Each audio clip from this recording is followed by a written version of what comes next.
All right, well, welcome back to Exhaust Sports Auto. My name is Kevin, and we're going to be talking about the best cars for college students because a viewer of mine actually requested this video. And this is going to be an interesting topic because, well, college students have many needs. They need a pragmatic vehicle that's practical, fuel efficient, reliable, cheap. It's got to be like 5 grand, and it's got to have swag, curb appeal, impress their friends, have 10,000 horsepower. They need everything for like $2,000. And I'm sorry to say this, but this mythical creature of a vehicle does not exist, unfortunately. But regardless, I'm going to try my best. I even ran a poll on my YouTube channel page, whatever it's called, the community tab basically, and a majority of people would like a vehicle between 0 to 10K basically. 0 to 5K and 5 to 10K range, that was the two most popular, followed by the 10 to 15K mark. 15 to 20K was the least at about 5%, and the big ball and trust fund babies, it's about 8%, no budget, no cap, get your money up, hashtag. Yeah, that was only about 8%. But anyway, most people, 0 to 10K, okay, I'm gonna get this right off the bat here. If your budget is definitely under 10K, especially if it's under 5K, Toyota Camry, baby. I'm sorry. I mean, I know it's boring, no swag, no prestige, no nothing, but I'm gonna tell you this: 4-cylinder Camry. At that price range, I'm assuming you don't have much to budget for anomalies, things breaking down, none of this nonsense. So if you don't want any extra BS associated with your vehicle, I'm sorry, it's going to have to be a Toyota product. So especially a Camry, it's got no Lexus, no nothing, because the parts cost a lot more on a Lexus product. So really Toyota, but also you can experiment with Honda. I personally, like, especially under 10K, Hondas are my most favorite vehicles because Civics and Accords, they do genuinely handle and drive better than their Toyota counterparts. So something to look into. Now, luxury rides, man, I mean, certified pre-owned Acura TLX, that's really my choice. I mean, personally, my vehicle in college was actually an Acura TSX, a 2010. I did get a 2K warranty on it, so I paid $2,000 for that, and I had about $6,000 worth of things that came up, and the warranty covered all of it, so that definitely helped. So that's what I'm saying. Hondas, they have a little bit more of issues. I mean, unless you want to fix it yourself, but certain things you can't fix on your own. So if you want that no BS experience, Toyota, I'm sorry, the under 5K people, that's all you got to work with. So yeah, you can get some Acura TSXs, even like a G35 Infinity with like 300,000 miles on it, but you can't do it, man. I'm sorry. Fun fact though, I was actually going to get a used Solara, a Toyota Camry Solara to be exact. It was supposed to be a convertible V6. My idea was to get rid of all the badges and replace them with Maybach badges, big two-door Maybach like Meek Mill, but that didn't really work out, so I ended up getting an Acura TSX instead. But Toyota Solara, you know what I'm saying, big coupe basically, V6 coupe. It's not a bad car. It's a pretty stylish whip. I don't really mind it. So there's a few obscure vehicles like that I would throw in there. So I am approving the Solara, of course. I think there's 2 generations. I was going to go with that second gen Solara, that kind of big bulbous one. So that's the one I liked. And probably stay away from convertibles too. They're not practical, and they're also very unrefined. Probably not the safest choice either, but mainly it's not very practical. You could get a Miata though. You could get a Miata for about 5 grand. If you live close to home, if you don't need a very practical vehicle, then yeah, Miata could work out for you. It's fuel efficient, it's reliable, but it's not practical in any way, shape, or form. Not the safest vehicle in the world either. Now some luxury cars, TLX and Lexus ES350/RX350. That's definitely the vehicles I'm going to be shooting for because between the 10 to 20K range, you can look into some certified pre-owned options, get a nice warranty, get yourself a little luxury car, and this is kind of where if all-wheel drive is important to you, I like the Acura products, the TLXs, because they do offer all-wheel drive. The ES350 does not, the Lexus, but the RX350 does. So you are going to be pushing close to 20 Gs, and the problem with the Lexus cars is that you're going to be looking at older models, not quite the 2016 to 2018 model years that the TLXs are, and it's going to be a higher mileage vehicle than a TLX. So something to keep in mind with the Lexus cars, they have a higher resale value, so you're going to be paying up more for those vehicles. So yeah, definitely closer to that 20K range. Do I recommend an older ES? The parts just cost more money, so I personally can't recommend it, but it works out for some people. I'm just banking on you're not one of those lucky people where you can buy an LS and it lasts a million miles without any issues. The problem with buying like an old saggy LS that's like 20 years old, or like a Lexus LX or something like that from like 2001, is that you got a 20-year-old suspension components and all these things on the vehicle that are probably shot, need to be replaced, and it's just more maintenance. So that's why I don't recommend it. Even on like Toyotas and stuff, parts are cheaper, so it's okay if you have to replace a few things. But yeah, TLX certified pre-owned, definitely my top pick. And the Infiniti G37 all-wheel drive sedan coupe, doesn't matter, it's a pretty great choice. If you can get a cheap warranty, if you can buy it from like a Toyota dealership, a Honda dealership, like an Infiniti G37, then it's pretty good, because at least from a chain store you can get a reputable warranty. So something to look into. That's the other thing. Watch out for where you buy these vehicles are at, because I would definitely recommend you shopping with your parents on this one, because some brat walks into a dealership, they're definitely going to try and scam you for sure. Another thing to keep in mind, I'm looking on Car Gurus here. That's my website of choice. You use whatever you want to, but I like Car Gurus. And one of the things is, if you're doing a nationwide search like I am here, you're going to notice that vehicles up north, the Northeast, a lot cheaper than the ones down south. That's mainly because the cars up north are all rotted out and on their last legs, basically. So Chicago, all these places, I mean, you can definitely snag some, cheap deals on these vehicles. But again, watch out for the rust. Request pictures underneath the vehicle if you are shopping up north.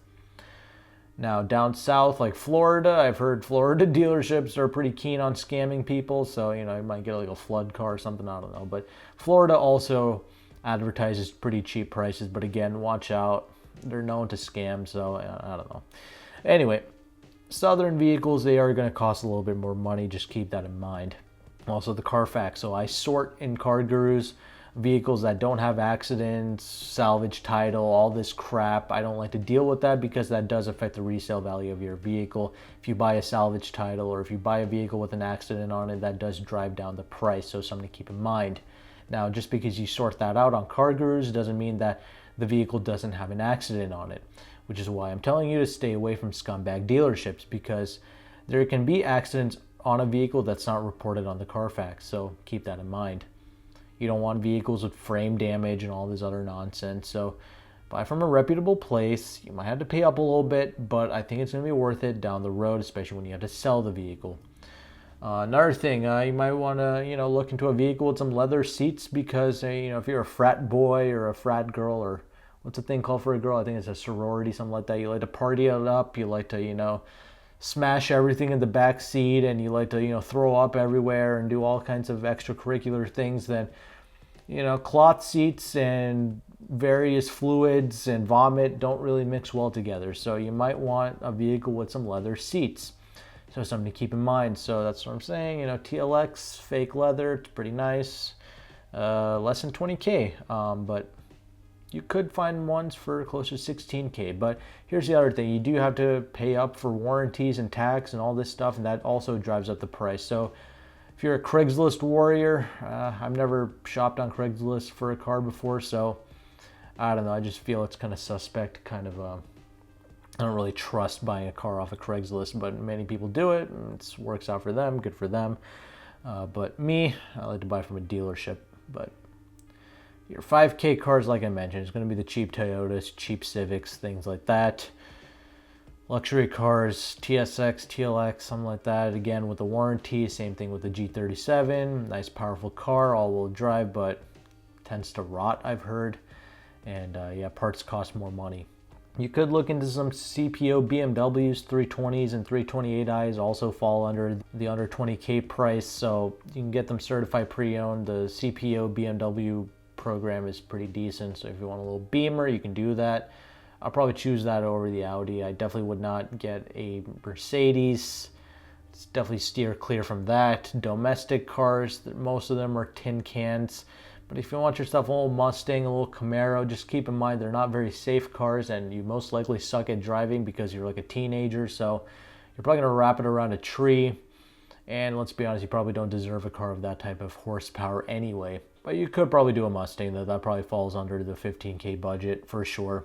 But again, I think a Miata would be a better sports car for a younger person. Again, very, like, not practical cars for sure.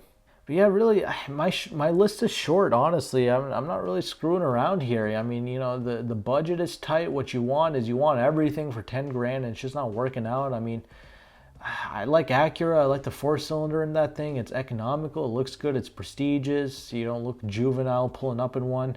Then there's the hatchbacks. I don't like hatchbacks, man. I mean, those really suck. I mean, they have no curb appeal to them. VW Golfs, stuff like that. They drive great, but shit, I can't be caught dead in one of those things. I'm sorry. You can get one. I don't care. They're economical. They're practical. All that crap. Drive really good.